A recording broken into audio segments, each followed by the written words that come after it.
I am Sarah Cowgill, and welcome back to Election Coverage Live with the Conservative Five. Our Senate has gained control, and there's still loads to discuss. So I'm going to throw it over to panel and see if they can duke out some of the best coverage you're going to ever get. Let's go, Tim. Let's start with you.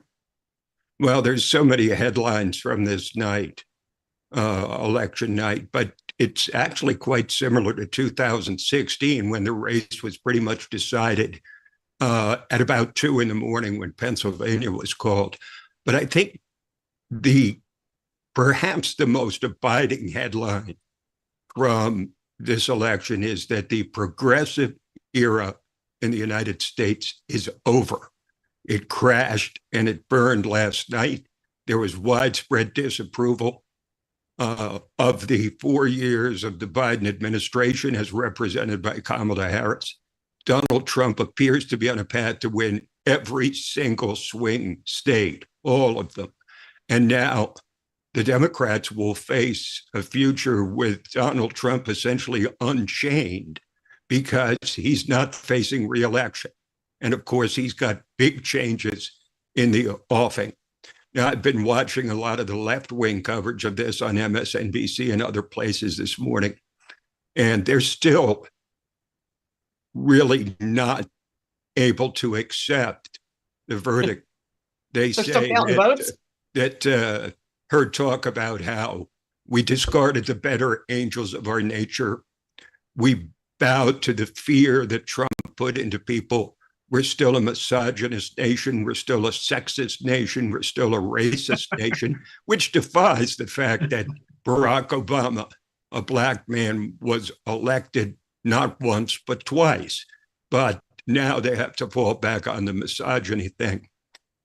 In the end, in the long sweep of analysis of this historic election, I think the person who's going to get blamed for this is Joe Biden. Because as I've said for some time, the right thing for him to do would have been to bow out of another term or another race after the 2022 midterms. He had beaten Trump in 2020.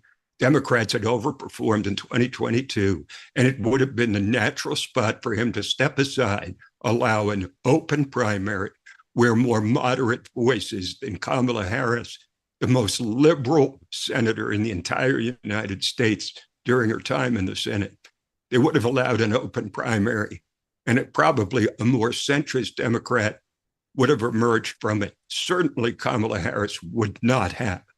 And so I think as historians look back at this, Joe Biden's going to one who's going to take the blame ultimately because he refused to leave, even though everybody, including those around him, could see that he was not the same person that he was even 4 years ago when his frailty was an issue that was hidden because of the because of the pandemic and Biden running a basement campaign. But Democrats have a choice here.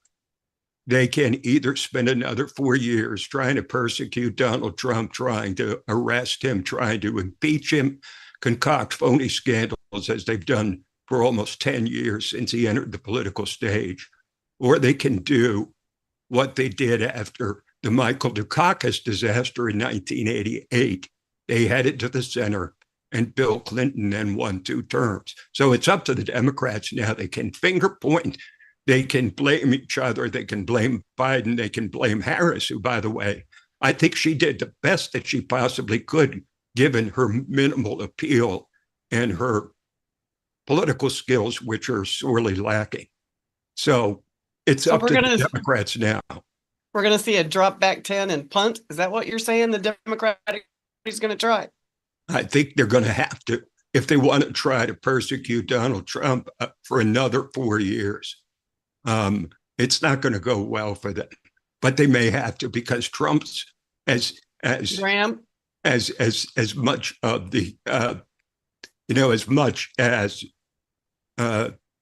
Harris will be blamed for this, and they'll say that the country is just not the country we once grew up in.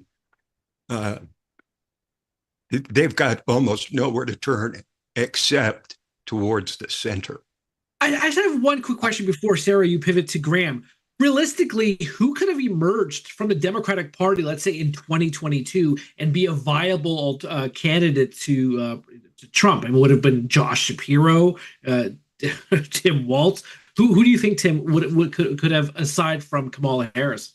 Well, Andy Beshear, the Democratic governor, popular Democratic governor of Kentucky, comes to mind because he has excelled with a high approval rating in a deep red state. Josh Shapiro is an obvious choice. And I think a lot of people will say the fact that Kamala Harris turned away from him and towards Tim Walz, who turned out to be essentially useless, may have even hurt the campaign.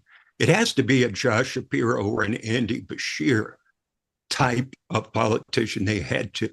If they try for Gavin Newsom, I think his time has come and gone because the progressive era is not what it was under Barack Obama and Joe Biden.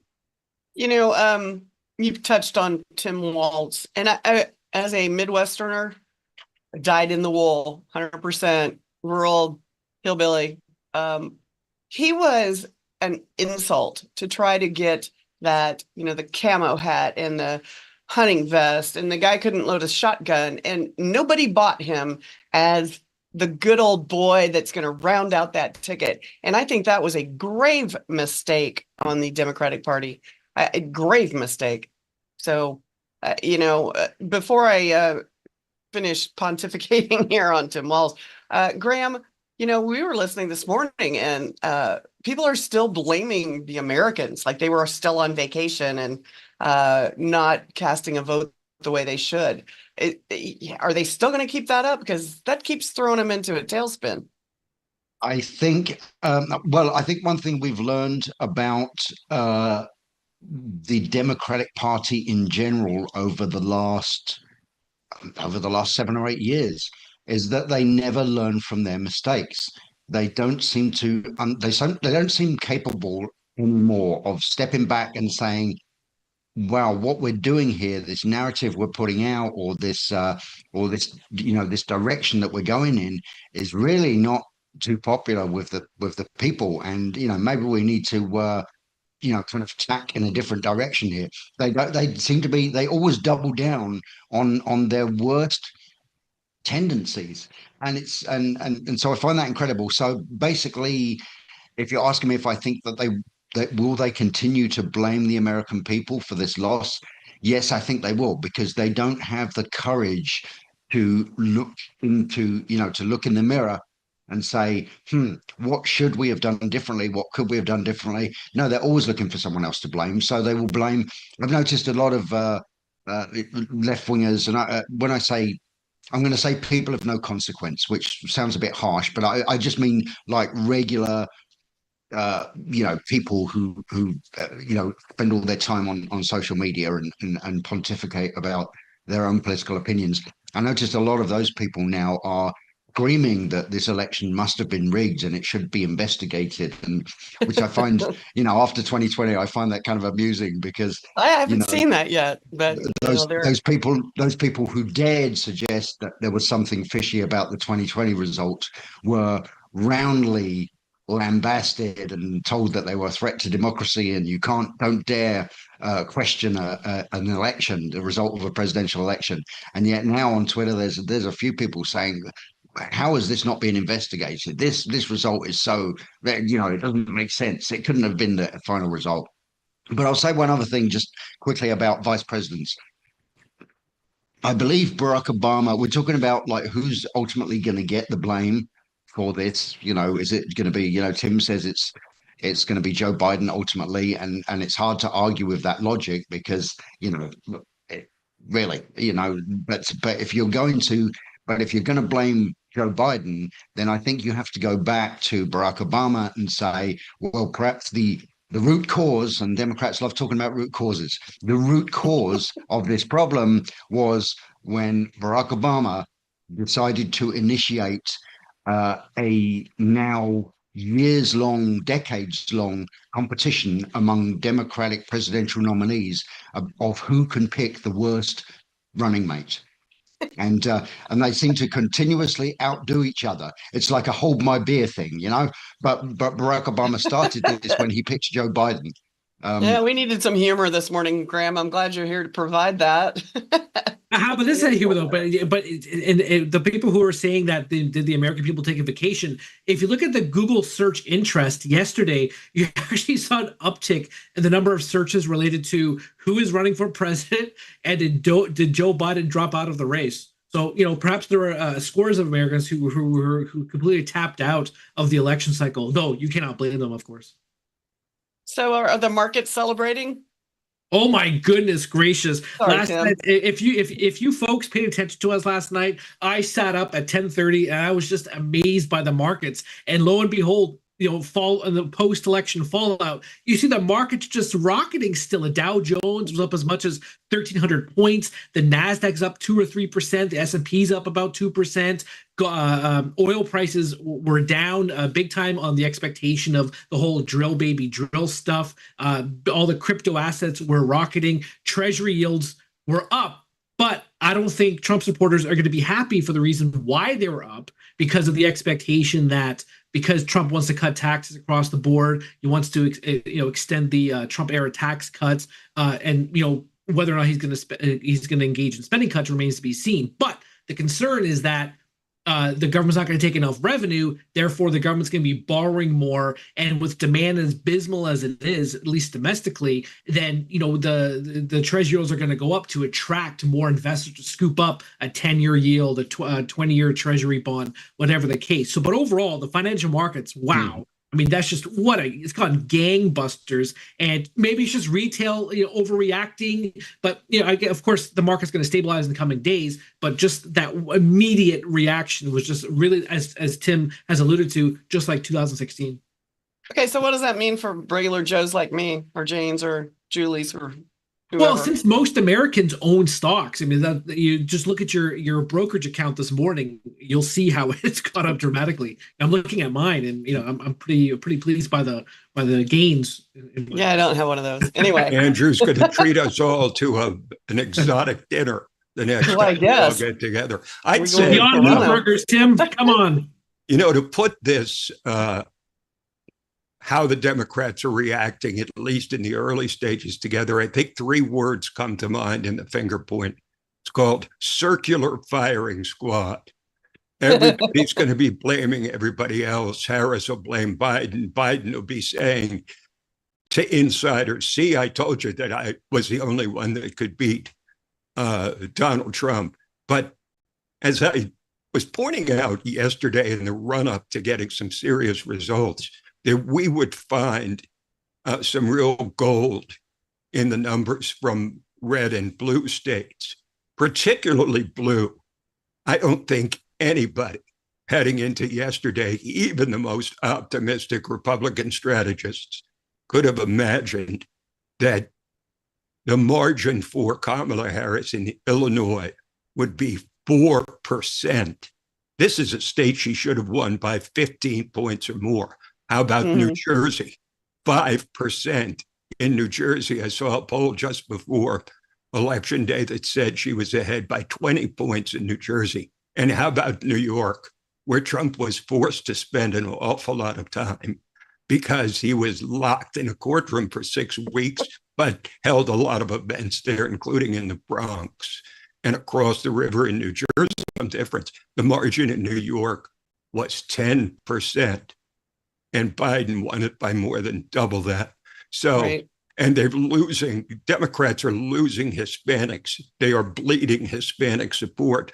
And I think there's also really, depending on who you listen to, probably a doubling of support for Trump among Black voters.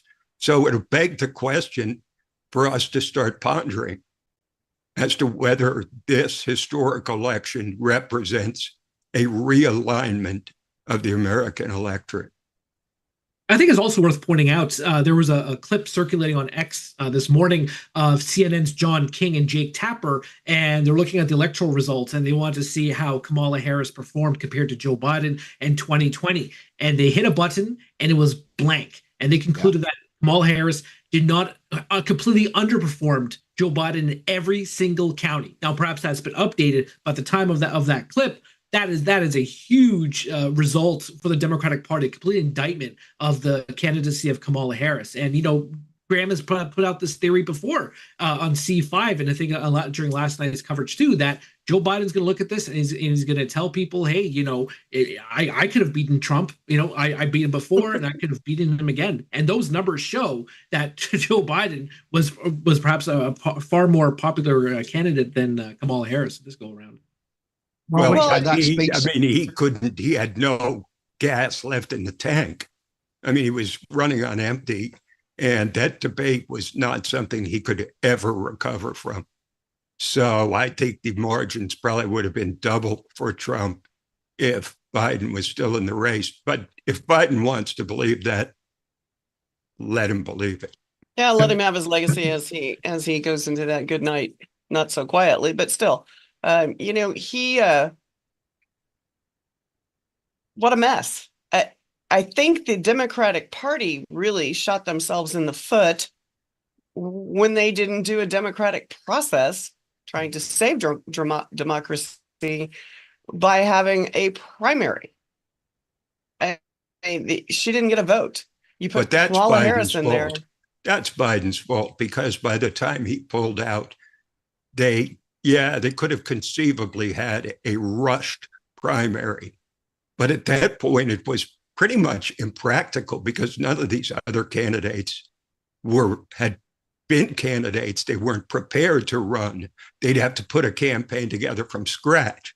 Whereas at that point, only 3 months from the election, Kamala Harris could just step in, take Biden's money, take most of his staff, and be part of the same ticket that was going to run anyway, except she would be at the top of it. So practically, I don't think they could have done that. And again, it all goes back to Joe Biden refusing to step down because of his apparently unquenchable thirst for power, so that he couldn't see when he looked in the mirror what all the rest of us could see, including those around him. I'm curious to get all your takes on this thing here, because at the end of the day, the Democratic Party, they're going to do an autopsy on his what own happened. people. His own people were being very dishonest with him. I mean, there's going to be a huge postmortem, but I think the American people are going to be to blame. That we're been fearmongered. The entire population has been fearmongered to death, and those voters that did cast a vote for Donald Trump or Republicans just were blinded. Well, also, when we're talking about the blame, I've seen a couple of ripples of this already, and I think it's going to turn possibly into maybe a tsunami is a bit over dramatic, but it's going to become a major thing, and that is the Democrats will never again trust the pollsters.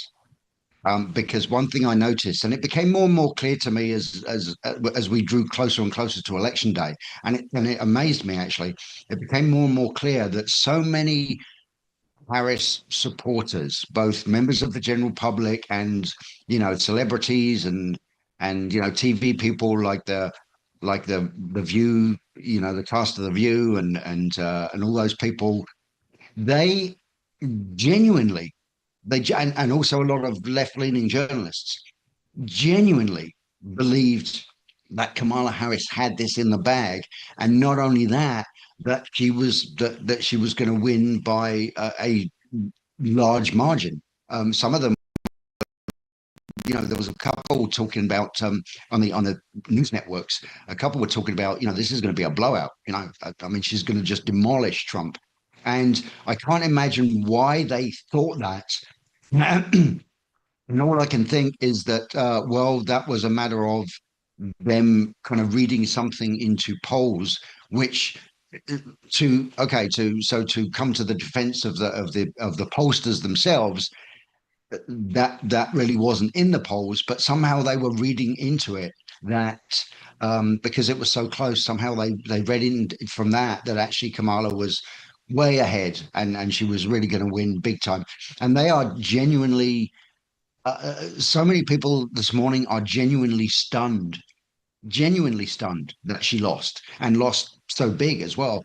And I've seen a couple of examples already Anybody who of reads the Des of Moines people. Register is probably completely Yes. Oh, stunned. well, that was outrageous. But I believe they are going to turn on the pollsters and they're going to say, that you led us to believe that this was close and it wasn't even close, and we're never trusting you again. So I think the polling industry in general, it's been taking hits to its credibility, for the last few years, but this is going to be a big one. This is going to be a big one for Do you them. know what that means, Graham, though? That means the betting markets have been completely vindicated. Heading Yeah. into the election, everyone said, oh, how could you trust the betting markets? It's being manipulated. You can't predict this. You can't predict that.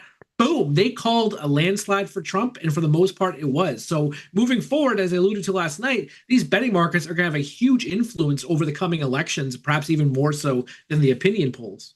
To the matter of the pollsters, the reason that I felt that Trump was going to win handily heading up to the election was what I call the 3% factor. In 2016, they undercounted Trump voters by 3%. In 2020, they undercounted Trump voters by 3%. The only variable this time was whether they had somehow finally figured out to get a good reading on the percent of Trump voters there were in the country. But in fact, it now looks like Trump will win the popular vote by 3% or more after it was essentially tied going into it. So if you simply apply the 3% factor to the 2024 election, you'd realize that Trump was going to win and probably win the popular vote and win all of the swing states, which were all 3 points off or more. So simple math could have told you that, barring the kind of turnaround famously and infamously now predicted by the Des Moines Register, and that woman, I think, is heading out of town quickly. Or as the old she's on vacation. for Southwest Airlines, want to get away.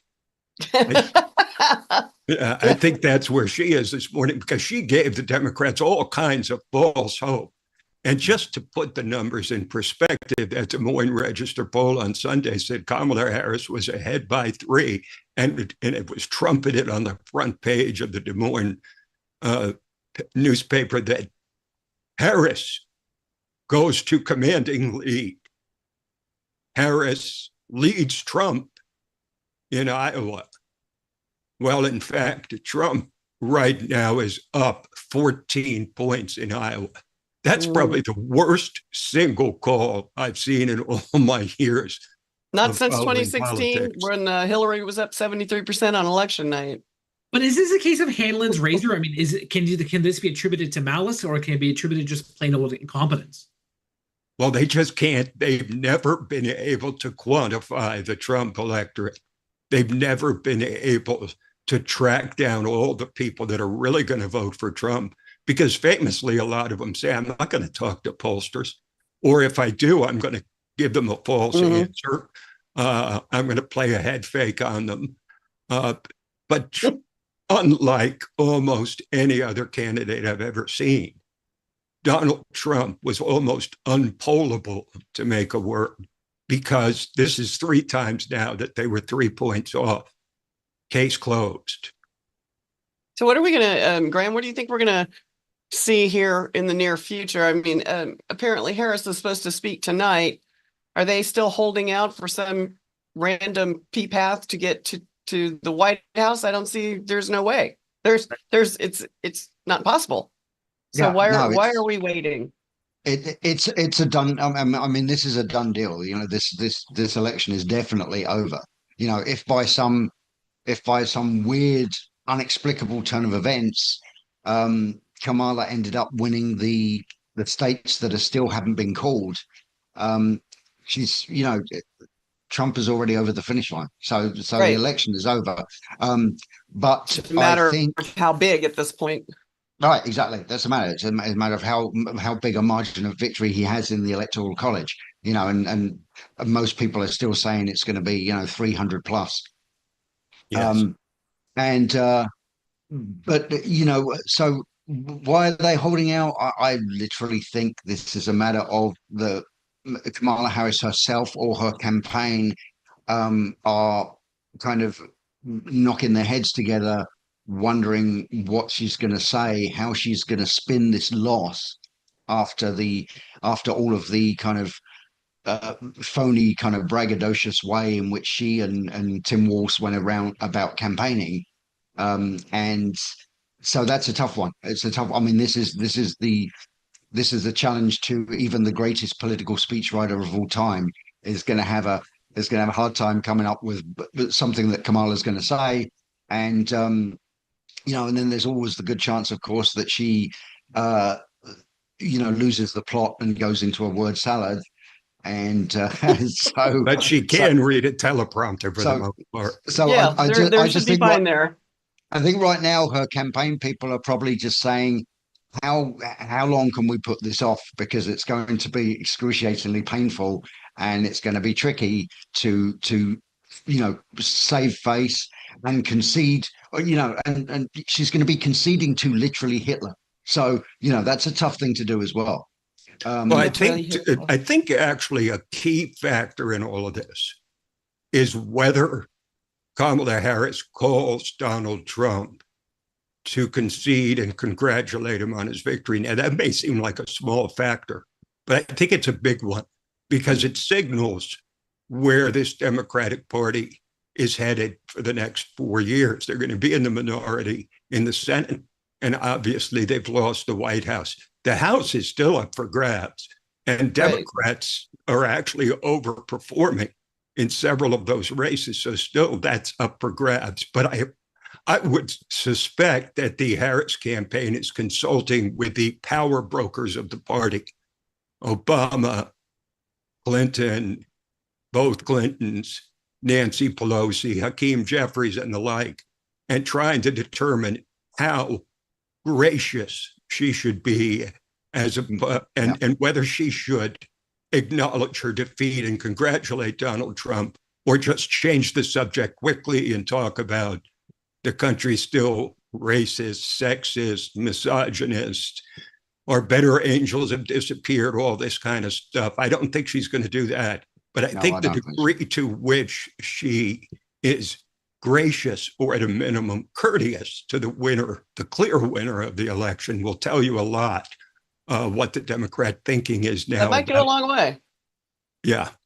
Tim, I'm curious. Do you think this is the end of Harris, or are you going to see her again in a few years? I think this is the end of her. I think the end of her was really her crash and burn campaign for president in 2019. She had more money than anybody else, except maybe Biden, and she couldn't even make it to the starting line in a well-funded campaign that was ballyhooed widely. This Black woman, she's the next big thing. She's the next Barack Obama.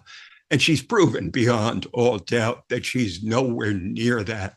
And they have too many other more center-appealing Democrats like Andy Beshear of Kentucky or Josh Shapiro of Pennsylvania, two very popular governors.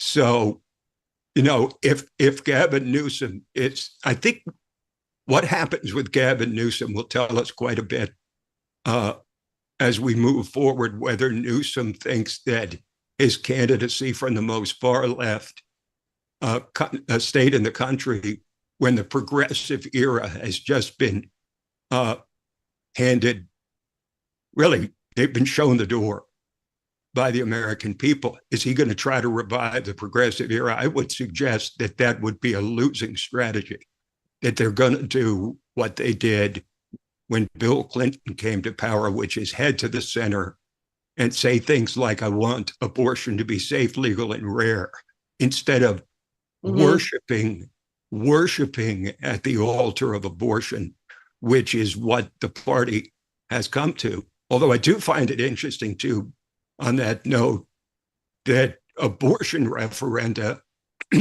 turned out very well for Democrats, and the number of people who evidently voted for Trump and also voted for liberalizing reproductive freedom, as they put it, or reproductive rights, That's quite startling. It's quite a contrast. A number of people that voted for president one way and voted for the abortion initiatives in various states the other way. I think maybe that's indicative of the fact that, and I've been kind of thinking this to myself throughout this campaign, is that a lot of, like, for instance, in 2008, at lesser extent in 2012, but in 2008, there were a lot of people who, generally speaking, will vote Republican most of the time, and they voted for Barack Obama in 2008. And I think this time around, I think there was probably from a Democratic Party perspective, there was, I think, a disturbingly large number of people who normally vote Democrat, who actually pulled the lever for Trump this time around. And but those people are still going to vote for things like, more kind of a loosening of abortion restrictions, and that they're still going to go on that because they believe that stuff. But, secretly they went into that polling booth, and without telling, any of their friends or family, they checked that box for Trump, I think. Well, in 2016, there were 200 counties that voted for Obama twice and then voted for Trump. So go try to figure that one out. There's a strong populist leaning, I think, increasingly growing in this country that is apart from the identity politics, which have, like the progressive era itself, has crashed and burned in this election, because Democrats tend to put people into boxes and say things to themselves like, well, if it's Hispanics, we'll have to emphasize immigration. If it's blacks, we're going to talk about how racist Trump is. Whereas the Republicans tend to say, well, whether you're white, black, Hispanic, Asian, or whatever, you're an American first. And you have to buy groceries and pump gas and heat your home the same as everybody else. The Republican Party tends to treat everybody as capable and not victims of anything. And it's like, hey, grab a shovel. We're digging a ditch here, versus the Democratic Party, who says, hey, put the shovel down. We've treated you like crap for years, so we're going to do the ditch for you. And people don't like that. I mean, Americans are here for a reason. They're here for the American dream. They're here to be able to, go from nothing to something. J.D. Vance is one of those people that had nothing but a terrible upbringing, just a struggle. And yet he is now the vice president elect. So it goes to show that kind of anybody, if you put your heart to it, if that's your American spirit. And Americans don't like being treated like victims. Trump, one thing that Trump emphasizes a lot, or he has emphasized a lot, including in his victory speech, was explaining how the Republican Party, or at least his movement, was an inclusive one. It was a big tent movement because you had a diverse array of thoughts and different ethnicities. You had, Tulsi Gabbard, RFK, Elon Musk. So you have, a huge, wide array of opinions, as opposed to the other side of the equation, where I think it's, as Tim alluded to, it's just this obsession with abortion, and that was the number one issue, and then forget about everything else. And then you see, I saw an interesting chart this morning comparing the votes between the two parties over the last few election cycles, and you see, aside from 2020, how the blue vote has been pretty much flat, and then you see gradually over the years the GOP has been increasing its popular vote tally, and that perhaps has to do with this whole Trump initiative of being inclusive and adding more to the tent, as opposed to being closed-minded on one issue. Well, let's also remember, this is important, that Donald Trump will be the first Republican in 20 years to win the popular vote for the presidency. And when you have a popular vote margin like his now is at about 5 million, I mean, he's about 3.5 points up in the popular vote. When you have the popular vote as well as the Electoral College, and you own the White House, and you control the Senate for at least 2 years, and they may also control the House. That is a mandate. And no one can say, like the first time Trump won, that it was a fluke. The election was stolen. The Russians fixed the election. He lost the popular vote. It was a black swan event. They can no longer say that. They can no longer claim that there's not a clear mandate for Donald Trump to do exactly what he's promised to do in this, his third campaign for president. So we're saying that the Russians weren't involved, or sorry. To be determined. I had to bring in the Russians somehow. Come on. Sarah, to be determined. Yeah, go ahead. So Sarah, I have a question for you, because you've been around politics, you've been around campaigns. When the Democratic I'm old, Party, Andrew, thanks. Well, you were on Goldwater. No, I'm serious. I'm joking. Oh boy. I'm joking. You're lovely, Sarah. You're absolutely great. But my question is, when the Democratic Party performs the autopsy, what should they be looking at exactly? What kind of conclusions should they be making? I mean, you can't just blame Trump. You have to look, inside. It's more introspection of what he do. I mean, do you look at, okay, now the party should look at different states, should look at political realignment, or it could be what Tim said. Okay, now there's a demographic shift of Latinos and Hispanics. What exactly are you looking at? Well, I think they need to look at they for the longest time were the party of the people. They were the party of labor. They were the party of the blue collar, no collar worker. And Trump flipped that switch.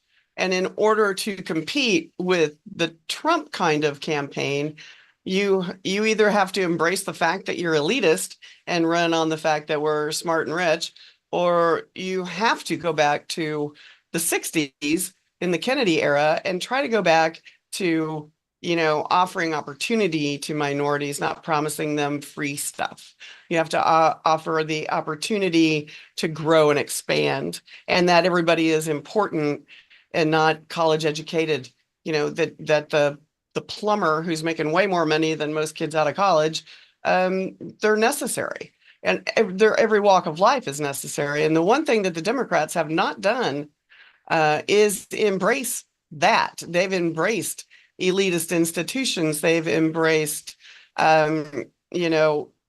college educations and random progressive ideologies. They've steered so far to the left that it's easy for a centrist, much like Trump is, and to embrace Gabbard and RFK Jr. And you've got a really nice qualification there versus the very far left progression that the left has been going. So I think that like Tim said earlier, we're going to see them try to go back to picking a candidate that is affable and likable and personable, like a Bill Clinton, and stay away from identity politics. That's the only way they're ever going to come back around. There's another more celebrities in 2028. Are they gone? Are they done? Are they? I mean, Harris never learned the lesson of Hillary Clinton, who held that huge, massive rally in Philadelphia the night before the 2016 election, with every left-wing celebrity, Hollywood type, and politician in the country, and it did her absolutely no good. Let me add one more example of what the Democrats did, because Republicans would be making a big mistake here if they believed that because Trump has won twice, they're going to win the presidency for as far as the eye can see. Both parties have made that mistake before. But I mentioned about after 1988, when Dukakis was thrashed by a person who most thought was a pretty weak candidate himself in George H.W. Bush, who was elected essentially to the third term of Ronald Reagan's presidency. But look at 1972. In that election, Richard Nixon, who was not terribly popular, certainly not personally, won 49 states against George McGovern, who was the most far-left candidate we've ever seen until Kamala Harris came along. Well, it was 4 years later that a guy named Jimmy Carter came along and tacked heavily to the center, said, "You can trust me. I'll never lie to you. Watergate is over. We're entering an era of honesty and integrity." And Jimmy Carter won. Now, he lost for re-election because he was a failed president.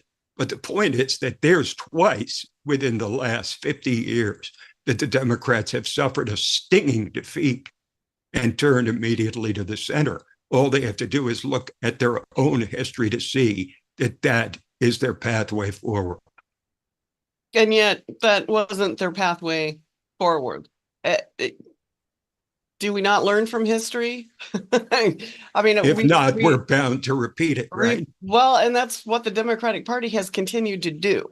They go far left. They go, oops, sorry, we heard you, America. They come all the way back towards the center, and then it trickles right back in again.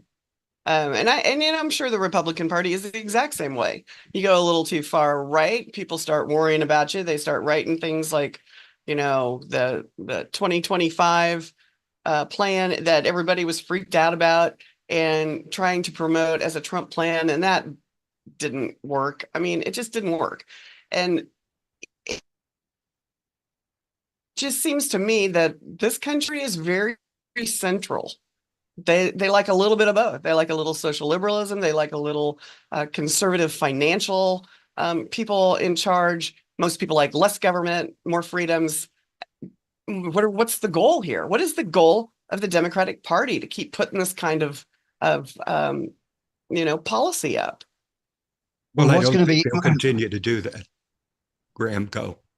I was going to say what's going to be interesting about this is that, okay, the dreaded, the hated Donald Trump, Orange Man Bad, is now going back to the White House. But here's the thing, whatever happens, he's only got 4 years, despite the fact that there are some people on the left who are saying, oh, he's never going to leave the White House now. It's like, that's not how the system works in this country. Okay. Right. You can't just do that. So he's going to be out of there in 4 years, and that's it. He's done. That's his days in the political. Well, he might still be kind of a mover and shaker within the Republican movements, but he's not going to be holding an elective office again after 2028, after January of 2029. In fact, I think he's preparing people to take over. Right, yeah, but here's the thing: it's him himself. It's very much, the Democrats have focused, and the left in general. I shouldn't say just say the Democrats. I should say the left in general have focused so much hatred, like a hysterical, irrational hatred, upon this one guy. So what do they do now? Do they persecute him for the next 4 years and impeach him for sneezing and all this kind of stuff, or do they actually say, you know what? We only have to put up with this guy for 4 years, so let's not do that. Let's take a different direction. And what's going to determine that is whether, and Tim says basically the progressive era is kind of over, really, and I cannot disagree with that. However, do the progressives within the Democrat Party, kind of within the Democrat movement, do they step aside, or can they be kind of nudged aside, or do they kind of double down on their ridiculous policies and kind of go even more over the top? And so it's like, are they gonna go after Trump? Is Trump derangement syndrome going to be an even worse problem now than it was last time Trump was in the White House? Or are they just going to forget about it and go, all we need to do is get through this 4 years and let's focus on making sure that we replace Trump with someone on our side? And that's going to be, and I can't predict which way that's going to go, but I think it's like almost a 50-50 shot. The problem is that the Democrats have come to a point of what I would call institutional progressivism, which means it's not just Joe Biden, who's always sort of wavered in the wind and landed wherever his party happened to be at a particular time, towards the center, towards the left. And, he overreacted to his mandate, to say the least. He won a very narrow victory and started to think he could govern like FDR and put together a whole new deal. But it goes beyond the presidency. You see from the two Democrats who left from their Senate majority, Joe Manchin and Kyrsten Sinema, that both of them were basically booted out of the party, essentially because they were moderate. And so what you've got left in the Democrats, and they may only have 45, 46 Senate seats, are primarily hard left senators. So there has to be an institutional change here for Democrats to, to succeed in ridding themselves of diversity, equity, and inclusion, defund the police, and essentially all the woke stuff that has dominated the Democratic Party basically ever since the George Floyd affair. And they've not been able to rid themselves of that. But now you're starting to see that they understand that they have to take their foot off the gas with all of this progressive stuff that's very threatening to a majority of Americans. Well, the word you're looking for, Tim, is the word you're looking for is systemic. They are suffering from systemic progressivism. They love that word, so I'm going to use it for them. Well stated. And the thing is, can they? And that's the thing. Can they actually root it out? And I think obviously there'll be a lot of people in the Democratic Party for the reasons you've stated who will try to root it out. I'm interested to see how successful they will be and whether they can do it in time for the 2028 general election. Well, I'd like to point something out here. In 2016, the Democratic Party, basically threw hurled Bernie Sanders to the curb because he was way too left radical, and put Hillary in there as a moderate Democrat-ish, and lost to Trump. But here we are in 2024, and Bernie Sanders is a dream candidate compared to the Harris candidate of progressive. Did they not see that wasn't going to work back then? Are they still marching to that too? Well, I think what Bernie Sanders had going for him was authenticity. And, there were a lot of people in 2016 that when Bernie was shown the door in the Democratic primary, they switched over to Trump because it was a not totally dissimilar populist about Trump. And that is the issue of authenticity, that they whether they agree with everything that he says or not, and certainly they don't with Trump and they don't with Sanders. They respect the fact that what you see is what you get, that there's some substance there, whereas someone like Kamala Harris with her word salads and a serial evasion of any sort of difficult question or answer. I think the fact that she just appeared to be a fabricated candidate who was told what to say and not to say anything to offend anybody. People can see through that. And they did this time. And they didn't with Joe Biden, I think, because he'd been around for a long time. They knew him. He was old Joe from Scranton, and they bought that persona, never expecting that after an inaugural address where he used the word unity or unified, I believe 15, 16 times, that he would immediately turn around and call half the country semi-fascists, extremists, fascists, whatever it is that you want. Garbage, ultimately, which was the conclusion of the whole thing. It sort of summed up all the other insults into one single handy word, garbage. And, he made a fundamental mistake. If Joe Biden had actually governed the way that he campaigned as someone who would lower the temperature, heal the divisions, try to be a middle of the road president who could consolidate the two sides as best could happen, things might have turned out quite differently. But again, Joe Biden's political judgment has always been, well, let me put it this way. Barack Obama once said, never underestimate Joe Biden's ability to F things up. And he did exactly that. So is it a matter of campaigning in the center and then legislating as a progressive? Because when Kamala Harris ran, she pivoted away from her 2020 stances of banning fracking, for instance, or giving transgender surgeries to prisoners. Is that wasn't killed? Yeah, so, but my point is that she tried to pivot to the center during the campaign, but then with the perhaps wink and a nudge that okay, I'm gonna legislate or run the government as a progressive.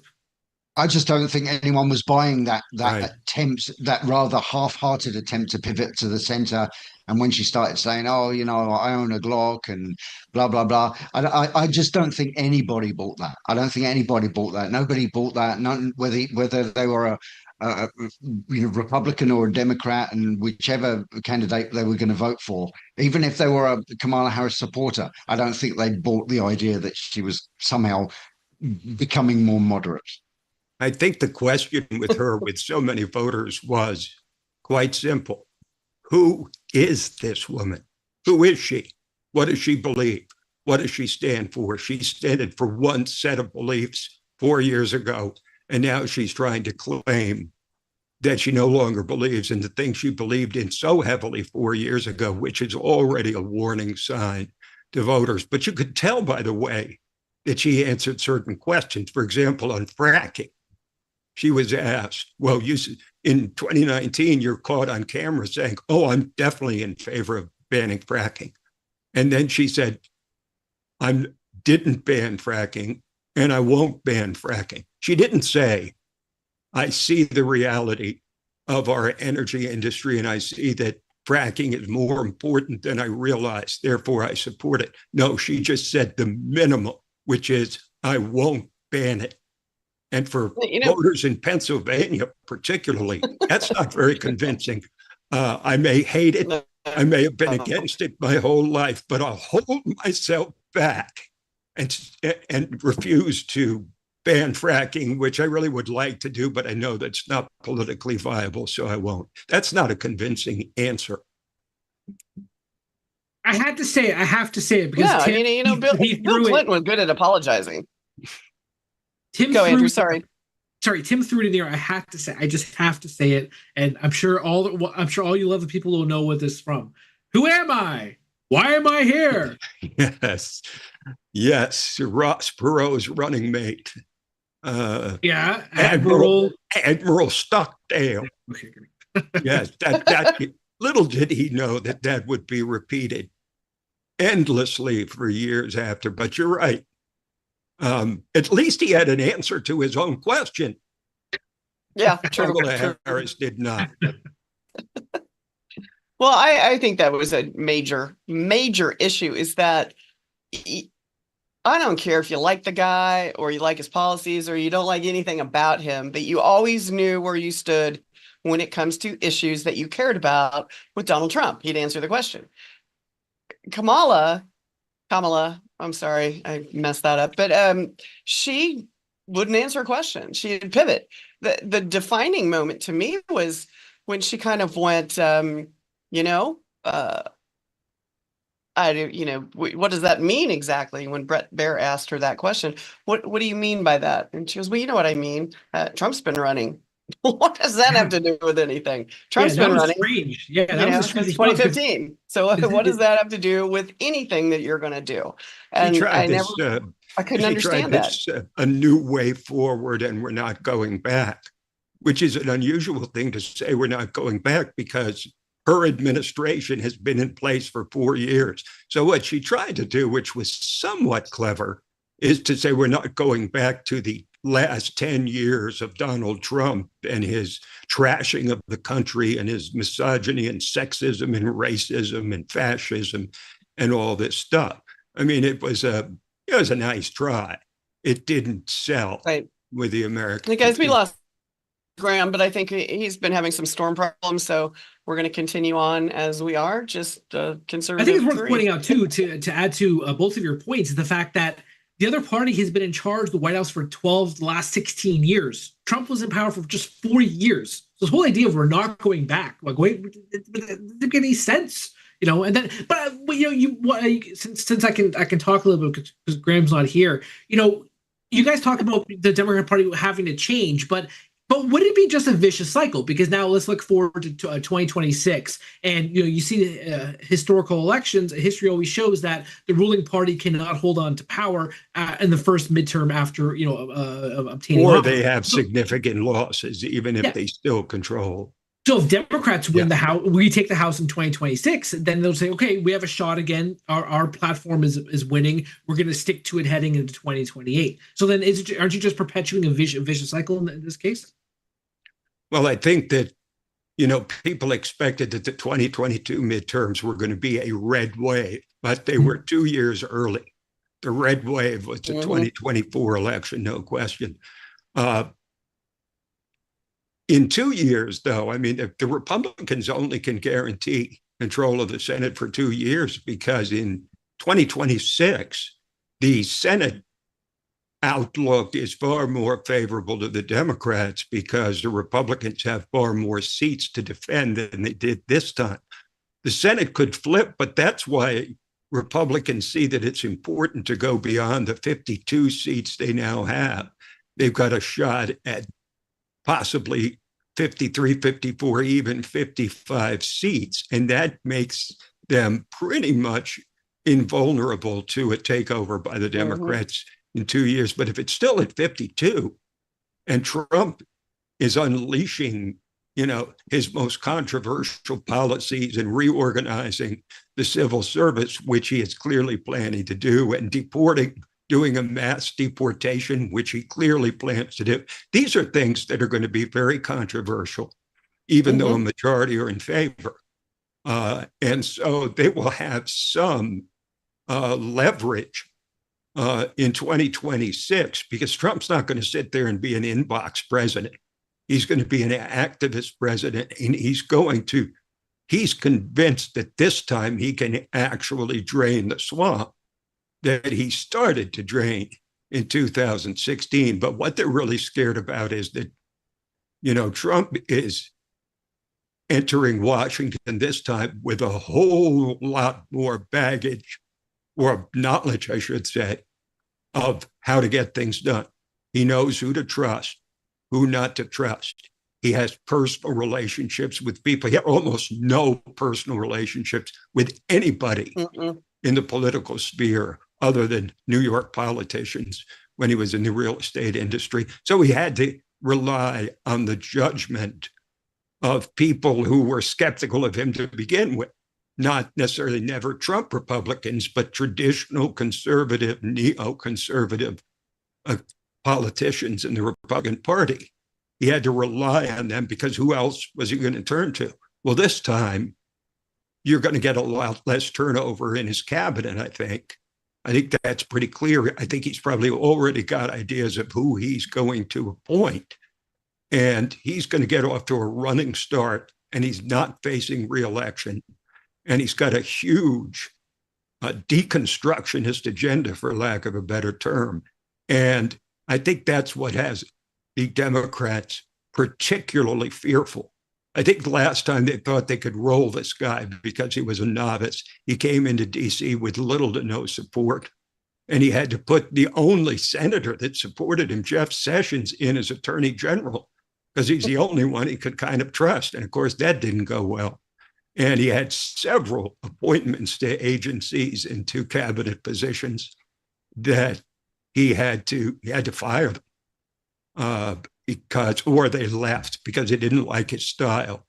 And, the General Kellys of the world, who basically said he was a fascist in an attempt to influence the election over the last couple of weeks. Well, whether Trump is or not, General John Kelly is a disgruntled ex-employee who got fired by Donald Trump. So how much do you trust the judgment of someone who got fired and was to some degree humiliated by it? You can't trust that judgment. So this time, Trump has a much better idea of who to appoint and how to get things done.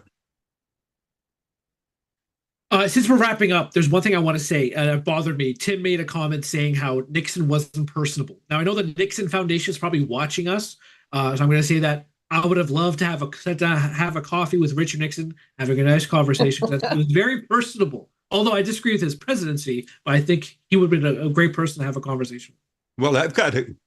Well, okay, I think that's it for. Well, no, I got to respond to that before we kind of leave. went back in the Wayback Machine. Without going into the details, I happen to know Richard Nixon personally and liked him a great deal. However, the country as a whole, remember, the elite media was attacking Richard Nixon long before they went after Reagan and Bush and Trump. And, you know, because he had a look that made him, in the eyes of a lot of people, to appear untrustworthy. I'm just saying that when it came to his personal appeal, he was not Bill Clinton. He was not Barack Obama. He was not John F. Kennedy. And he was the handsomest president in U.S. history, Richard Nixon. I gotta disagree with him. If you say so. Okay, we've gone way off. And just as a point of order, it's time to finish. I loved Nixon. I was a little kid and I followed that guy. I thought he was great. So just